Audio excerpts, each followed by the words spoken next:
Hello, everyone, and welcome to our listeners who are watching this in a replay.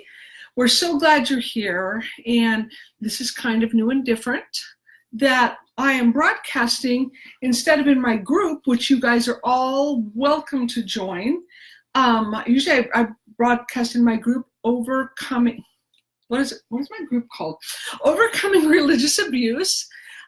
Community online, so you guys are welcome to join that. I'm broadcasting live on my Facebook page. I'm going to be doing a little bit more of this, which I think is wonderful. This, as you may be wondering, who is this handsome gentleman sitting next to me? Who is this? Listen, I was in the parking lot minding my own business, and you said, come up, we're going to do a live broadcast. A complete stranger is here helping us today. Not true. This is my husband, J.R. Baker. I'm Connie Baker, for those of you who I'm assuming you know who I am. But so happy to have you with me today. So thrilled. We want to have a chat. Let me see what I need to remind you of. First of all, let me remind you, I have a book out, brand new. Those of you who are watching my page are probably like, yeah, we know. We've heard it 100 times. But yes, it's called Traumatized by Religious Abuse, Courage, Hope, and Freedom for Survivors. And get it on Amazon right now. Just go get it. Just do it. Just get it. You know you want it. So get that book. Boy, what other business do we have going? Yeah, love you to join the community, online community that we have on our Facebook group and the book. So without further ado, what does that word mean? Well, ado is like a hubbub or much ado about nothing. Yeah. Yes, okay. Yes, without further hubbub, let's start talking. Some very interesting things happened this week. Very interesting. And I would love for you guys to say hello. By the way, if you're coming on, you're welcome to say hello to us. Type it in. And if you don't want to, you don't have to. That's the nice thing. I'm broadcasting on my page, so that means this is not confidential, like our group is a closed group and it stays there. This is for the world to see what you say and how you say it. So just as a reminder to those, especially in my group. So we want to talk a little bit about the new stuff that happened this week with Josh Harris. Yes. It's interesting from so many angles, and it's getting quite a bit of social media press, attention. I guess I want to start by talking about how different we all are probably feeling about it. There's probably a wide range. I'm sure there's a very broad spectrum of reactions and responses across the board. Right. Very much. Yeah. Like what? What do you think? Well, I'm sure that, like for myself, having gone through a divorce preceded by a painful separation, I hate anytime I hear of somebody going through a divorce. It is awful. It's a brutal process. It's a brutal process. I wish Josh and his ex, I don't know, I guess they're separated, not completely divorced. Yeah, don't know what all that means. Right? I wish them both well, and I wish them all the health and healing that they can find apart that they didn't necessarily find together. Right. And that partly comes, we got all kinds of people saying hello. Oh, come on, let me get to these people. Karen, hello. Michelle, hello. Angela, hello. All of you. Yes, Karen says sad. Totally. Absolutely. I think there were some above that, but I can't see. It's not letting us move this here real easily. Okay. I could get on my phone. Yes. And so that's your response. You're wishing them well. Yes. You're like, man, this makes me sad that this even has to be a thing. Yeah. And it's not my only response. I have several responses that I'm sure many other people have. And I'm going to out you, because when I said that, your first response was you chuckled. You were like, okay. And I think that's part of some of our response too. I think that was my first response. Oh, that's rich. right? I mean, Yeah, and not in a mean way, but it's like, yeah. Well, and here's the sad part of that is that we dehumanize people who are in the public eye. Yes. And say what you want, but Josh Harris became a lightning rod.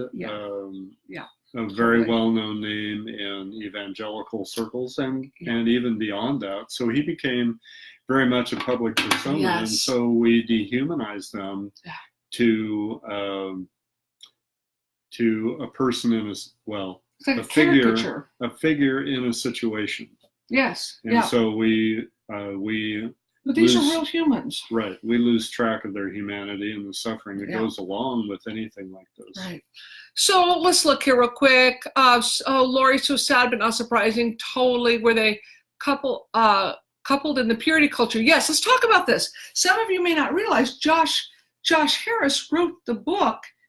I Kissed Dating Goodbye. That's why I have him here. That right there. What he just did, that's why I have it on this show. Yeah.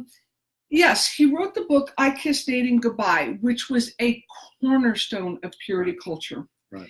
And in many ways, it was the genesis of the modern revival of the purity culture. Yes, exactly. And yes, thank you for clarifying that, Michelle. Oh, and Michelle, hello there, welcome. So Josh writes this book, and I haven't followed this super closely, so you guys correct us.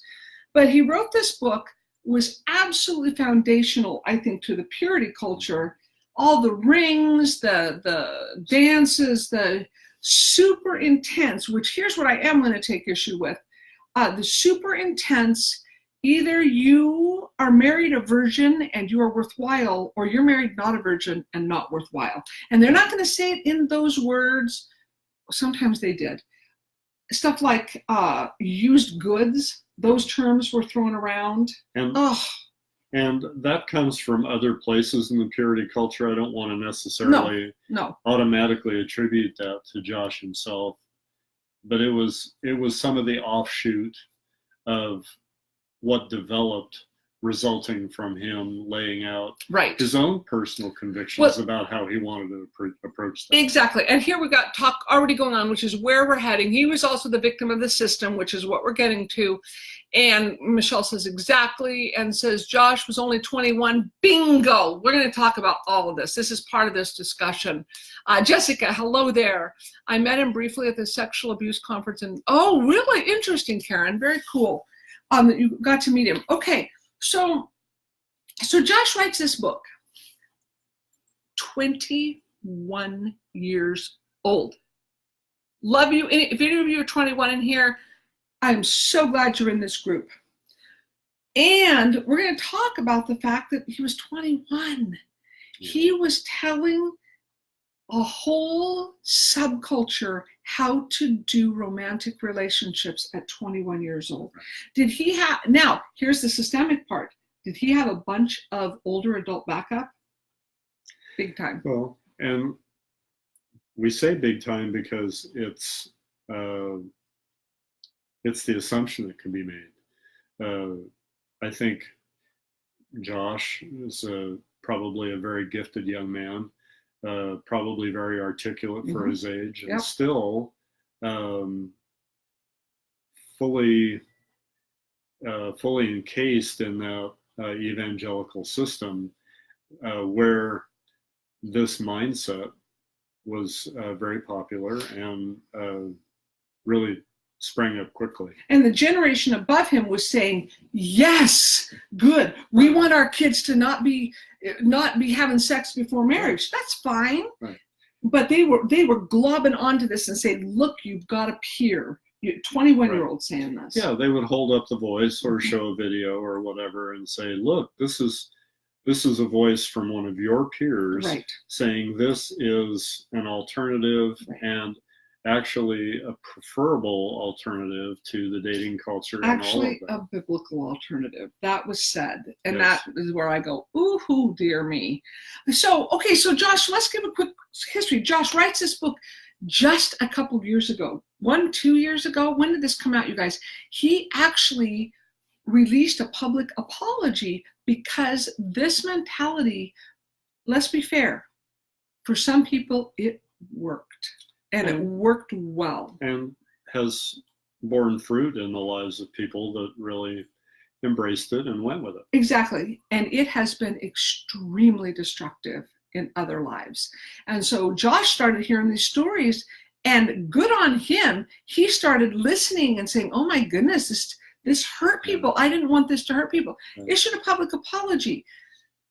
Like a lot of people are debating, well, but he never took back what he said. Okay, but at least there was something in it. Let me look at some comments here real quick.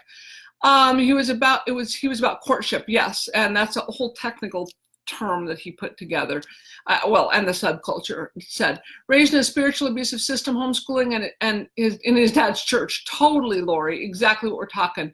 And naive, yes, totally. Hi, Ron, good to have you here. Karen says, emotionally and psychologically delayed development. Yes, well, exactly, and all of us have that at some places. Social development behind. Yes, welcome to Anne. The apologies video came out this year, I believe. Yeah, thank you, Jessica. I think it was. I don't think it was two full years ago. So yeah, you've got this. So you've got this kid in a system raised in conservative homeschool system. Mm-hmm. Has that system been helpful for some people? Absolutely. It absolutely has. Yeah. Kids have come through homeschool, contributed hugely, gone on to bear great fruit in life. And that system has absolutely made hamburger of other people, just chewed them up. Right. And so this is the ambiguity part we're talking about here. Did you want to tell them the title? What title?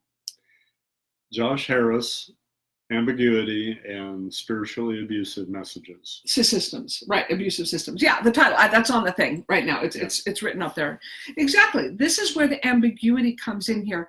And this is where I want to talk about something that those of you who are religious abuse survivors, I want your reactions because you're going to have some. So I'd love it if you're willing to put them out there. Because anytime, when I've done conferences, anytime I talk about this topic, I can feel the air getting sucked out of the room. It's a hard topic. Yeah. And well, let's be clear. In all fairness to everyone, Josh included, and everybody that's listening, none of us like ambiguity. No, we love. Show of hands. Raise your hand on here if you're willing to. If you like black and white thinking. Come on now. We know you're out there. Let's take a look. Well, everybody's actually raising their hands if they're mildly honest. He rode the wave of his dad's popularity and narcissism. Yes, well put, Lori. Yeah. Thomas wrote Courtship in Crisis, which really exploded this. Right. Yeah. Oh, excuse me. Explored this. Exploded. Freudian slip on my reading, right, Sherry? Karen's asking who. I'm not sure who you're referring to, Karen. Let us know. Anyway, do any of you out there like black and white thinking or have a history of loving black and white thinking? This black and white thinking comes from our childhood. When we're a child and our mom says, you cannot cross the street without holding mommy's hand, there is a good reason for black and white thinking. Yep. There's a very good reason for it.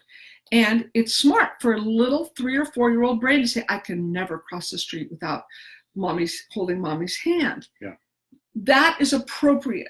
As we enter adolescence and adulthood, we tend to hold on to those because they're safe, they're secure, they help us navigate life until they give us structure. They give us structure until that type of thinking bites our butts. And it will, because it's not how the world is. Do I believe in some black and whites? Yes, I do. But black and white thinking is that polarization where everything, Josh Harris, is either all good or all bad. Mexican food is all good. Yeah, Mexican food is all good. Well, you would say that. That's part of your black and white thinking right there. He's always loves Mexican food. Depending on where you go, it could be all bad. Right, exactly. So this is what we're talking about. I'm not seeing a show of hands here. Come on, people. Sexual shame-based crap and sexual exploitation. Yeah. All right. Thomas Olstad. Okay, good. Thanks for clarifying that, Sherry. Yeah, you guys aren't raising your hands. I know you guys have tendencies toward all or nothing thinking. I know you do. They're ambivalent about their ambiguity. They are ambivalent about their ambiguity. I love that. So they're gray about their black and white thinking. Yes. So, okay. So you see, I'm wearing shorts. You can tell. I was going to try to act like I was professionally dressed, but see, there's a knee. I'm wearing shorts. Could have been a skirt. A what? Could have been a skirt. It was a skirt. Anyway, so this is what we're dealing with here. What people have a hard time hearing is that when we are a part of an abusive system, when we are part of a religious system that is rigid, authoritarian, patriarchal, inflexible, and ensconced from the rest of the world. And ensconced from the rest of the world. Anytime we are deeply embedded in that type of system, we are perpetuators of the abuse. Right. And that's where us survivors go, oh, no, I'm not. I am not like that narcissistic pastor that screwed me over and just left me bleeding. I am not like that. And you know what? I get that. I totally get why we have a defensive reaction to that. When I went through my worst abuse at 25 at the church I was at, I had watched them excommunicate people. I had watched them publicly shame people and, talk about their name and their sin. And I was a flag-waving member of that church. I was like, this church is awesome. Right. And there was probably part of your belief that said what they're doing is ultimately for this person's good. Absolutely. It's to bring them to repentance. Right. Exactly. And to bring discipline to the rest of the flock. Right. Exactly. It was all seen as this is what we should be doing. Very high sounding, biblically framed phrases. Right. And so I think about those people who got booted before I did from that church. And I feel like it's really accurate to own that I was part of the problem. Mm-hmm. I wasn't disagreeing with the leadership when they did that. I wasn't saying that's not okay. Mm-hmm. I was part of the problem because I was perpetuating the systemic beliefs and culture. Right. Well, the power of the system dictated to those within it the whole framework of right and wrong. Right. And it's all good, all bad. Yeah. Listen, y'all don't think about this. This is just how it is. Right. We as church leadership say this is what the Bible says, so don't be thinking of questioning that because we speak for God. You're part of us, so you believe like us. Get on board. Right. Exactly. So this is so take this back. Let's look for a minute. I want to take it back to Josh Harris here. Oh, good. At least Karen's putting her hand up in the air, right? Exactly. Fighting against, thank you, Lori. See, some people are coming forward. We know you're out there. I hate it, but it's easy to skip into and allows things to be clear. Yes, and it allows things to be clear. Unfortunately, it's not accurate all the time, but it feels clear. Describe Josh's upbringing to a T. Yeah, exactly. Oh, Amy, hello. All right, so Lori says, also his wife, Shannon, I believe she is the daughter of Michael Ferris, an attorney at Idle in the homeschool. Oh, see, I don't know homeschool culture that well, all the nuances. So thank you, Lori. Yeah, that's interesting. Okay, somebody wrote this under my name. This is awesome. Probably Michelle or Sherry, one of my assistants. Guilt as a parent in evangelicalism. I propagated a lot of harm and just didn't know. Yes. So I think that would be Michelle since Sherry's not a parent. So yes, exactly. So yeah, especially our older kids. I have regrets about how we raised them and what demands we put on them. Right. And, Well, I keep thinking as we discuss this, how much it plays back into a framework that Richard Rohr suggests, that we go through a period of time in our life where we spend years, decades, building this structure, this container he calls it, around our faith. And then we come to a place where the structure is too small and constricting for the reality of who we are as people and spiritual beings. And so oftentimes for some of us, there are a series of events that bring us to a place where the structure begins to deconstruct. Right, or crack or explode, depending, Right. And then we find out that, well, building a person is different than building a house. Yeah. One is a structure and the other is just it's an unpredictable and very ambiguous process. It's organic, it's alive, it's different than the structure. And we see our faith often in childhood and adolescence, and sometimes even in adulthood, as a structured thing rather than an organic, living, growing thing. Yeah, and the supposition we make as we grow is if a little structure is good, then a lot would be better. And if this structure was effective, let's make it stronger and really put some teeth in it. And then when some of the realities of life come and begin to knock the pins out from under us, wow, is it a crisis? Right. And I'm afraid, well, not afraid, but I suspect that this is part of the very confusing season that Josh is experiencing. Yeah, and there again, I haven't read up a lot on Josh. I've heard that his wife's gone through some, deconstruction of her own faith and trying to sort things out. And, who knows what this all about. It doesn't really matter. And that's part of what I want to bring this back to. And we're making a lot of suppositions. And we are. And first of all, I think I want to give everybody permission to react the way they react. That's my first thing, is to go, if you're sad, that's fine. If you're laughing about it, fine. If you're angry about it, that's fine. All of this it's all within range. It's just a feeling response. I want to take this a little further and say, how do we frame this Josh Harris experience in a larger context of systemic, a history of conservative fundamentalist thought that totally paved the way for his success? If we'd had a bunch of adults who would have been a little less terrified of sex and terrified and made it the main issue spiritually, sex is for decades been, well, maybe centuries, been the primary thing to say whether you're okay or not okay at so many levels. Right, and so honestly, for this discussion, we can, even though we've used it as a foundation or a springboard for the discussion, we can really take the names away. Yes. And again, it's not our place and it's not our intent to offer a critique about Josh as a person. We have really no idea what he's going through. No.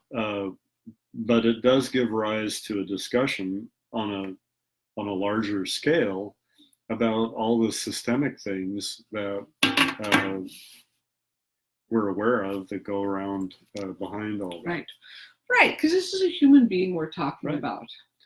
And we should give him and the situation a lot of room to breathe and develop. That's part of. Oh, by the way, I just got a text saying Sherry has been a parent. I have witnessed that, by the way. Sherry has been a parent. Give her that completely. Anyway, there's her own story. And she has a dog. Oh, well, then they're sassy. Anyways, okay. So, all right, you guys. So, yes, to bring this back to, first of all, humanity and growth and change. And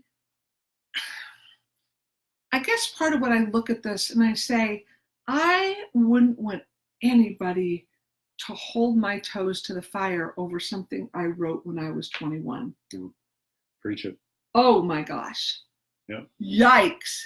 And having just written a book, I feel that vulnerability. Oh my gosh, you guys, I'm going to disagree with stuff I wrote in that book in 5 years. I have no doubt. There's going to be stuff I read that go, oh, I would not say it like that. And maybe in 10 years, I'll be like, wish I wouldn't even put that in there. Wish I would have totally put a different chapter in there. Yeah. That is vulnerable to put yourself out there and say something and then say, I'm not real thrilled with it. Yeah.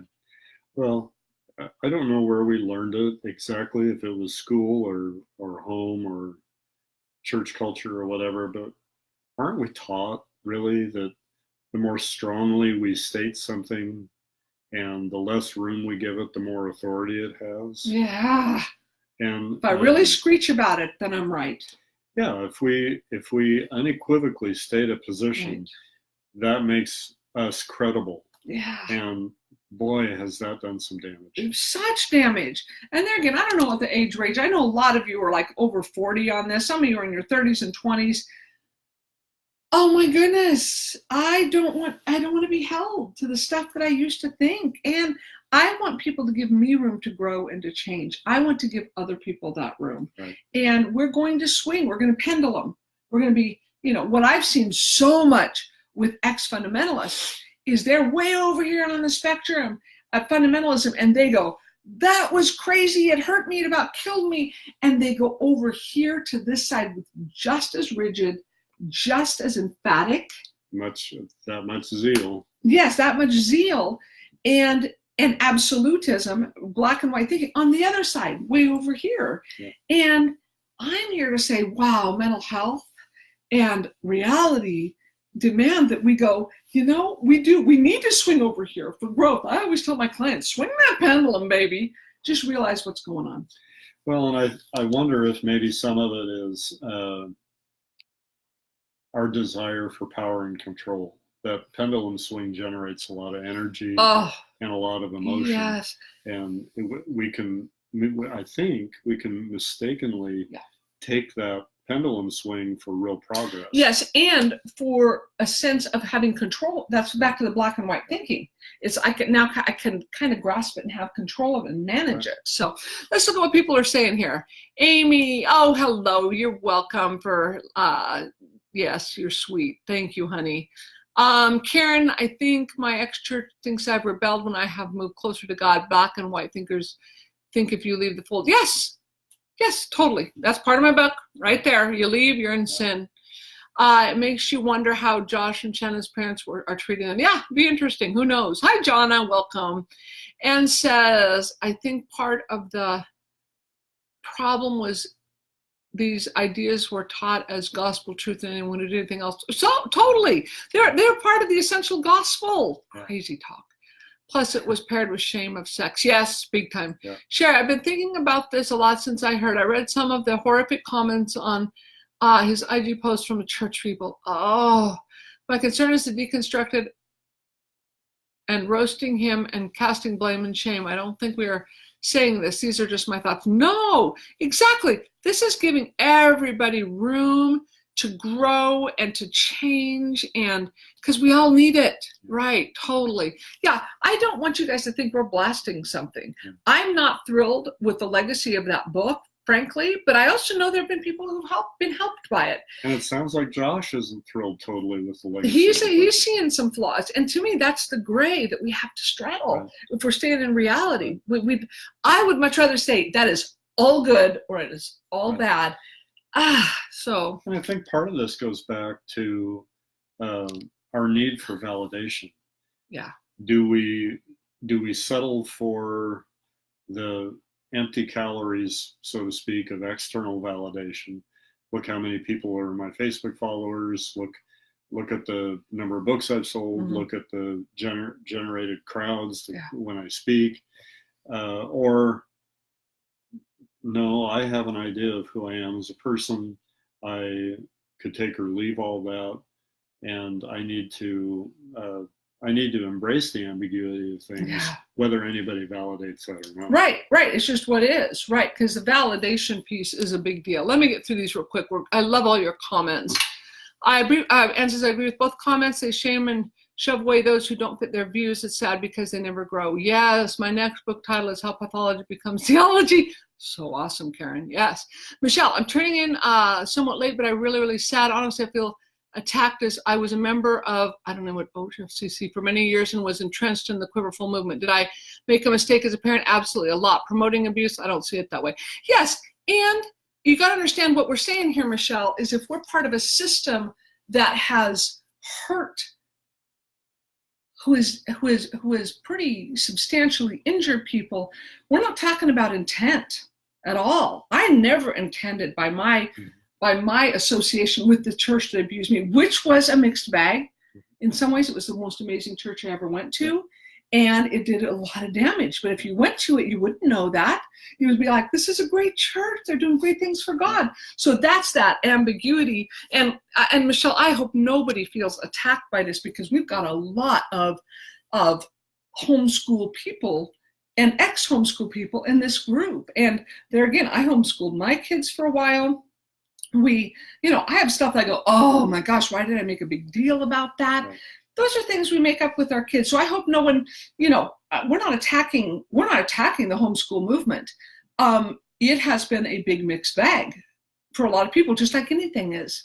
And I just want to, a part of my journey is to say, let's validate the damage that some of it has done. Let's not pretend like it did no good, because that's just not true. There's all kinds of good things the homeschool movement has brought us. So, absolutely. Yeah. So. And I think it's good to say that we don't mean any of this as an attack. And I think what we are championing, though, is the idea of embracing ambiguity, discussion, conversation, have some room to talk about the unintended consequences of our choices and the choices of the organizations that we've all been part of. Right, that aren't intentional or anything, but still do play out. Right. My mistakes as a parent still injured my kids, and they were so unintentional. And so you go back and you do repair, and that's just, Let's keep going here real quick. So thanks for saying that, Michelle. I appreciate that.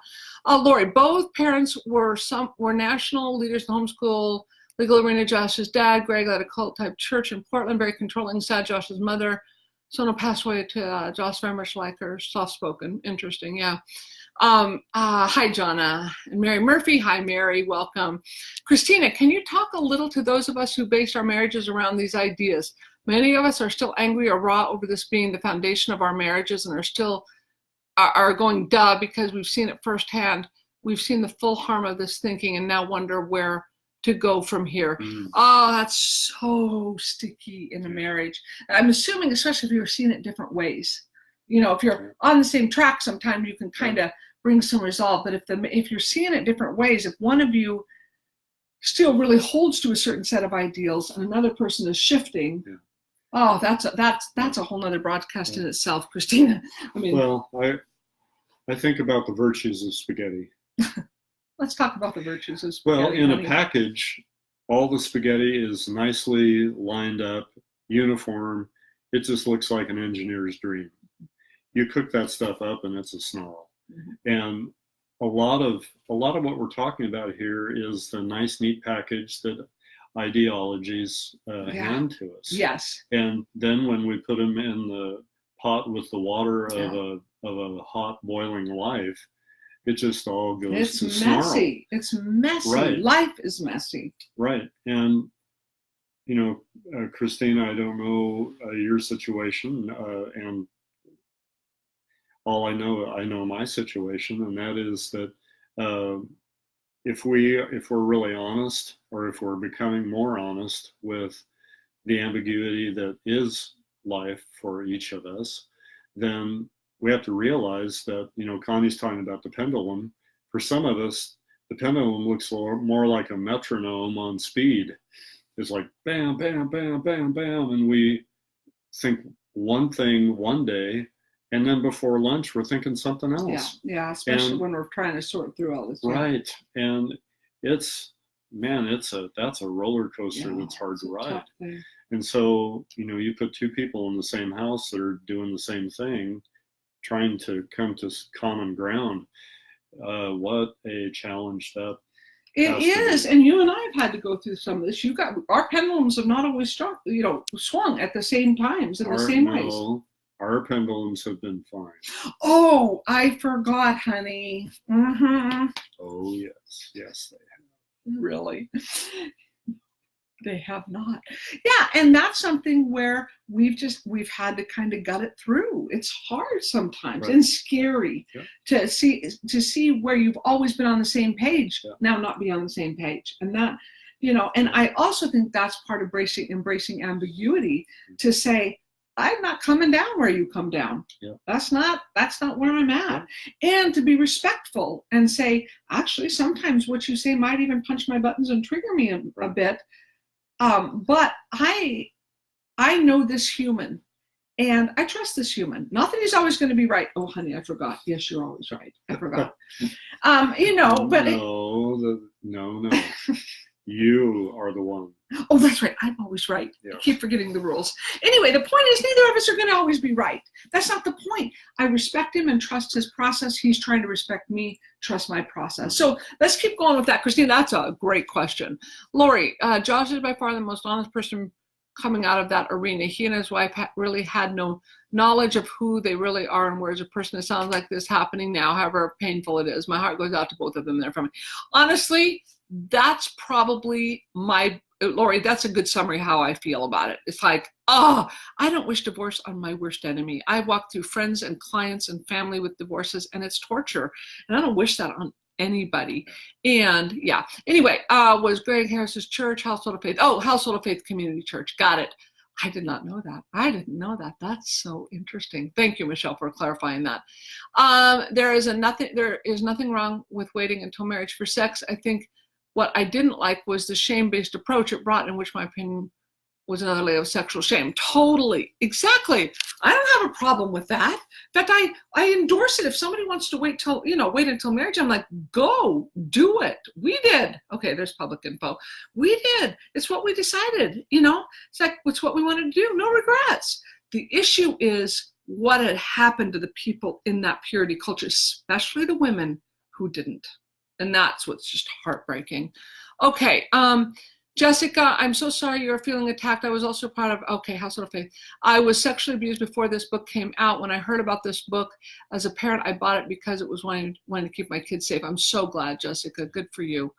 All right, my spouse was very patient. Good, yes, Karen, good. I love Jared's spaghetti example. Sherry, I don't like to admit it, but I thought it was kind of brilliant too. Dang it. He's just, yeah. Anyway, yes, I agree. Hi, Lisa. How you doing, hon? They were so young. Yes, they were so young. So, all right, what's the tone? What do we want to say about this, honey? What I don't want, here's what I'm hoping. I would want Josh and his wife to hear this video and feel honored. Probably not understood, because we don't understand. Let's just say that right now. We can conjecture, we can say, oh, well, this equals this. Mm-hmm. I don't particularly want people doing that with my life, because sometimes 1 + 1 doesn't equal 2, because it's actually was 1.6 and 1.8 and it didn't equal 2, but I would want Josh to feel honored that this is a process that all of us are going through. Right. All of us are sorting out, which it sounds like what's happening with him and his wife. Right. They're sorting out their identity and saying, I have to move ahead the way I have to move ahead, and whatever that looks like. And I guess that's my heart in this, that he could listen to this and not feel attacked. Yes. And not, you guys have been super respectful about this whole thing. And realizing that process of sorting and identifying and evolving and becoming, all those things, they don't happen in a vacuum, and there is usually no shortage of pain or hardship associated with that. And events and internal and external processes that we have no idea about. Correct. I mean, anytime somebody changes, you can take one piece of the pie and say, well, I know why Connie changed there. It's because of X. You are only partially correct. Yeah, you might have guessed right for that piece of the pie, but it's not the whole thing. And that's where, I want people to be left with this discussion a bit uncomfortable with the ambiguity. Yeah. That I'm not defending Josh and I'm not attacking him. We're just saying this is how abusive systems play out. Yeah. And I'm not saying the whole homeschool system was abusive. Or the household of faith. Right. Was yeah, we got a friend who went there, didn't we? Yes, I'm trying to think. Lots. I'm thinking, oh yeah, a few. And right now, the person I'm thinking of, awesome human.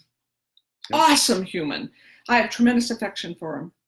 And that's fine, And I also know that it's done some real damage. I've picked up pieces from household of faith and in terms of abuse. And so this is where, and I could say that about all kinds, in the Portland area, those of you listen to Portland, I could say that about all kinds of churches here in the Portland area. Right. And some way more than others. And some of them are big name churches that you would know. I'm thinking, this is not good. Yeah. Are these institutions doing good as well? Absolutely. As I think of this, Connie, your question was, what kind of tone do we strike? Yeah. What keeps coming back to me is in this discussion and exploration of religious trauma and spiritually abusive systems and messages and all that stuff, is that at the end of the day,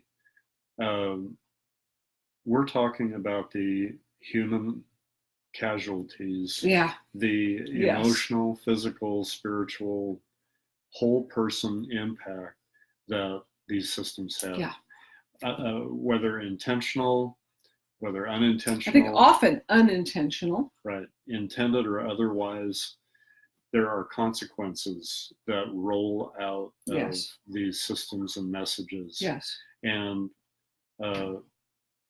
there are real human beings that pay the price. Yes, exactly. And real lives that are affected. Yeah. Sherry, and supported and loved. Yes, I hope that he would feel that. I think that's what you're saying. Oh, hello, Anne. Dealing with a life on a spectrum is way harder. It is so much fuller. Yes, it is. Is that so true? Hello, Janelle. You know what I want to end with, honey? Say something super profound while I run and go get my book, because I want to end with something here from my book, and I don't have one handy. I thought you wanted to end with an interpretive dance. I'm going to do an interpretive dance. It's just that, I'm probably... It's with your book. Mm-hmm. Yeah, I'll dance with my book.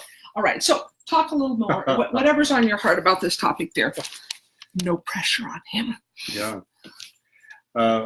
Sometimes Connie amazes me with her level of trust in me, that she's leaving me alone with all of you in the group. But in the meantime, I think what I'd like to contribute is, what happens in abusive systems and with abusive messages is what we see being played out on a world scale, in terms of the polarizing culture that we live in right now.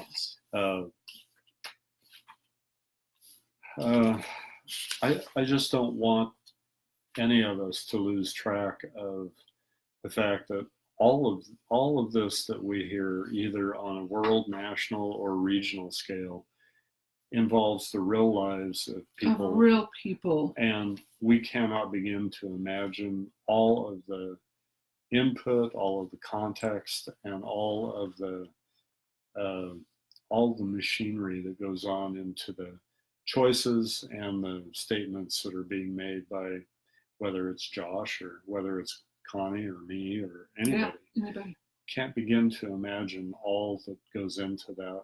And so, let's be kind. Let's back up a few paces before we pop off with one of these really neat summary statements about, well, it's this and the this other and this. side, whatever the other side is. Yeah. Let's practice ambiguity as well as experience. Right. Absolutely. I love that. So here's what my chapter on abusive systems. Let me tell you concretely what I'm referring to here. I have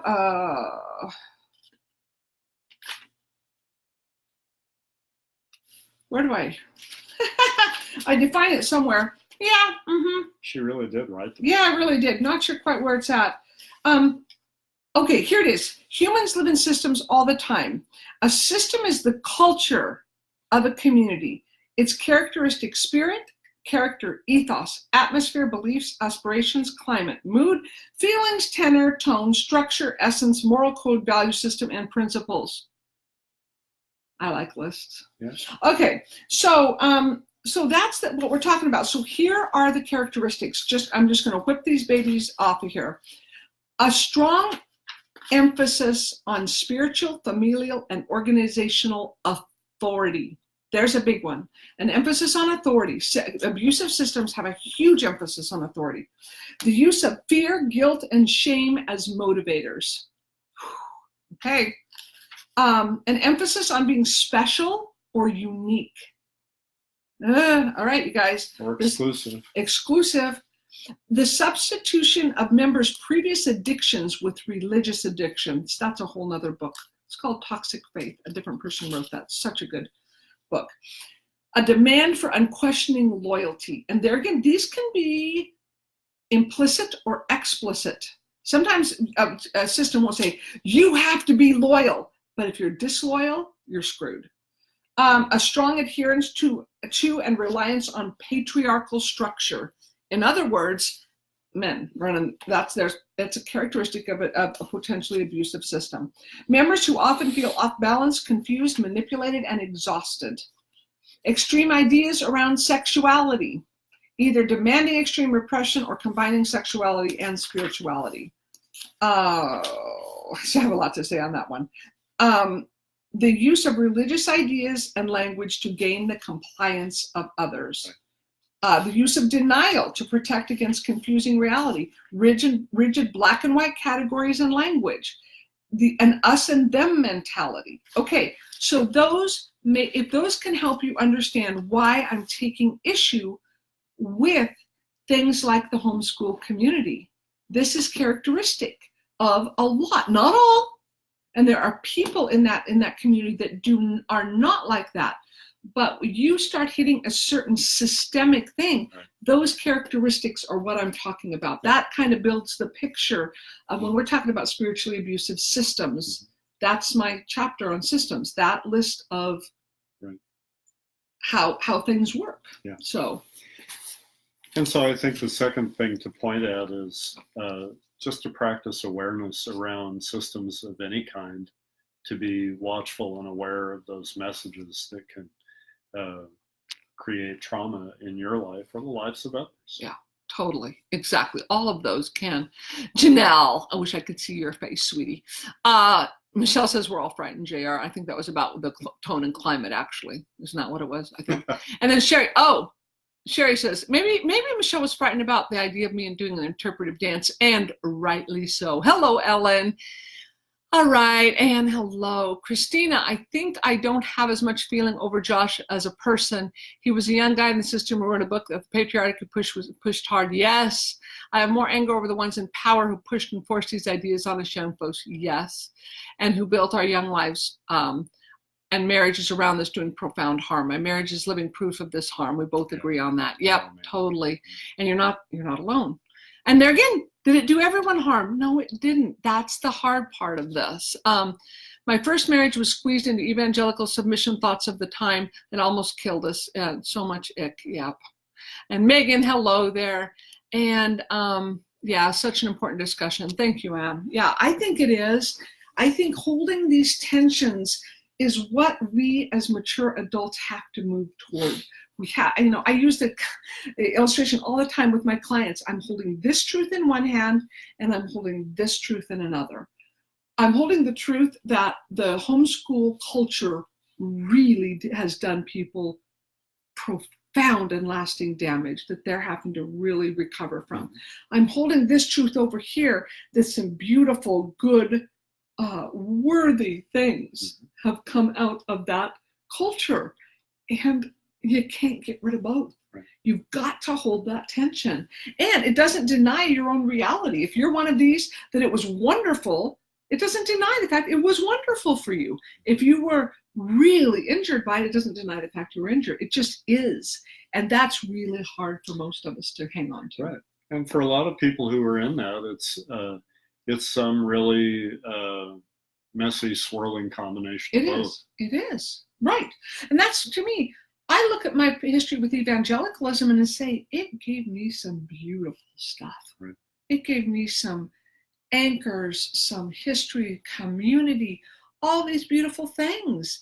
and it did me a lot of damage. And so those are just both true. So anyway, all right, I think we're going to sign off. Let's see if there's any more. Oh, a couple more things. Hi, friend. Oh, Terrell Alicia, hello. Oops, I gave her middle name, but that's what I always call her. Hello, dear Terrell. All right. So, oh, Michelle, I can accept and acknowledge the two truths. Thanks for clarifying. Oh, good. I'm glad that's helpful, Michelle, because the last thing I want on this is for anybody to feel attacked or, like we're really, it's like, no, these are truths. And I said that at the beginning also. You said you came in a little bit late, and so that was probably part of the preface. Yeah, it would be the worst kind of irony to be talking about this positive thing of ambiguity and then use polarizing comments to do it. Totally. It's like, not what we're hoping for here. Right. So, all right, you guys, thanks so much for joining this discussion. You can continue to type in, and those of you who are listening to replay, I'm going to try to get back to this and watch what's going on. And remember, get your book. In fact, Michelle or Sherry, if you're still on here, Michelle Stark or Sherry Amont, if you guys can put the link to my book in there so you guys can get it. I'm hearing good. Last check, I had 17 really good reviews, so that's fun. I'm waiting for the first blast to come, but so far so good with the book, and I'm really excited about it. So get that book. Feel free to join my Overcoming Religious Abuse community. It's a closed online community on Facebook, and I will so look forward to being back in touch with you guys. Take care. Bye.